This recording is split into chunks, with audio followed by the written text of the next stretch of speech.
Welcome back. All right, so we have these regularly scheduled discussions of player safety because player safety is always going to be at the top of the list of things people are talking about. And there's always different ways to look at it. So today I'm going to look at it a little bit different in light of the fact that Darnell Nurse has been suspended for tomorrow's Game 6 for the Edmonton Oilers. The most important game of the season. He will not be there due to a headbutt that he was guilty of during that game. And it was a careless play. One thing with these kinds of plays, we have a game where things are fast, players are really big, they're very physical, and emotions are on high. Things happen. Guys get mad. Stuff happens. And so these kinds of things happen. Of course, there has to be consequences for those actions. And the consequences should be hefty enough that it is a deterrent. And I think we can agree on that. Although history would have me asking, how much of a deterrent are they? So when you see somebody get a long suspension, did they stop doing the things that led to the long suspensions? Sometimes no. So there are players that they play on the edge, and if they don't play on the edge and they don't have that part of their game, their career is not going to last. And whether that's with a certain team or it's just in the NHL at all, that is definitely a reality of the National Hockey League. So what we're seeing from recent suspensions and fines, the only suspension to really talk about is Nurse being banned the one game. Cassian's been fined for a cross-check on Sean Dursey last night, $5,000 for that. I remember seeing that play and thinking, well, that was a little bit over the line. But again, that's Cassian's game.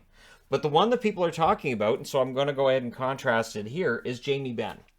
Now, Jamie Benn, for years, I've had comments in playoff game reviews where normally it's not necessarily fantastic stuff, and it reminds me of back in 2019 when all Dallas needed was a goal to knock out St. Louis, and they couldn't get it, and there were numerous missed opportunities for Jamie Benn. Now, Ben's been fined twice in the last 3 days. That's why I said it twice. Sure, why not? So he's been fined $5,000 for tripping Trevor Lewis. He was fined $5,000 for high-sticking Mangiapane. And this is where things get tricky, where they get into the repeat offender. So a high stick is not the same as a trip. So by the standards of player safety, you don't necessarily go from a $5,000 fine here to a suspension here. And again, Jamie Benn's game has always been one where he's very physical, he's very emotional, and you add those two things together, there's always going to be that element where that line can get crossed. There are players in the league that, again, they have to play that way or else they're just not playing their game. And again, it's usually your bigger players, very physical players. Sometimes it can be a smaller player. Sure, there are instances where a smaller player might be the guy who has a problem, and maybe it's that in order for him to get room on the ice, he has to kind of play a little bit of edge to get that respect and get the guys to make room for him. But it does feel like in almost every game there's that controversy.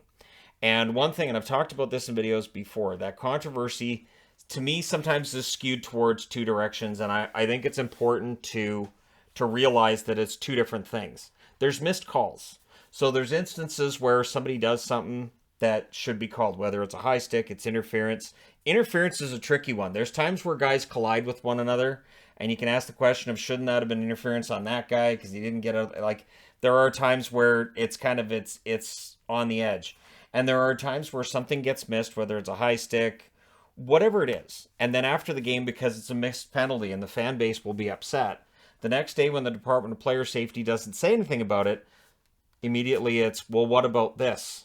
And what they're asking about is really a penalty. It's something that should have been 2 minutes during the game. And we know that they have, people in charge of officiating that are looking at what the officials are doing, giving constant feedback. That's why we see things change. That's why we see them call it by the book or not, is because that's the directive that comes down. This is how we want you to call the game. Yesterday on Tim and Friends, they were talking about how it looks like they're doing more of calling the rule book than they have in previous years in most games. And again, is it consistent from every game to every other game? No. And again, that's where your directors in charge of officiating have to be on top of it. And I'm sure they are. I have no doubt that they are, and it has to be frustrating on some level. I do wish there was more transparency at times. I do wish when the fines were handed out that they would do a video on the fine and explain this is why this isn't a suspension. Now, it won't make everybody happy. There's no way to make everybody happy. That doesn't exist. That's a land that's just not anywhere in the realm of reality. But while there is no world where everything is perfect and we're all going to agree on calls, I do think that more transparency on some of this stuff, and I know that they provide videos to GMs. I know they have these discussions at GM meetings, Board of Governors meetings, and all this. But I think that if we as fans were given more information, I think it would help. Is it going to fix everything? No. No, it's not going to fix everything because you can't. Every game review, I will see this play should have been a suspension. This play should. I don't understand why this wasn't 5 in a game. And then there'll be a comment underneath of, you're a moron, you don't know how to watch hockey.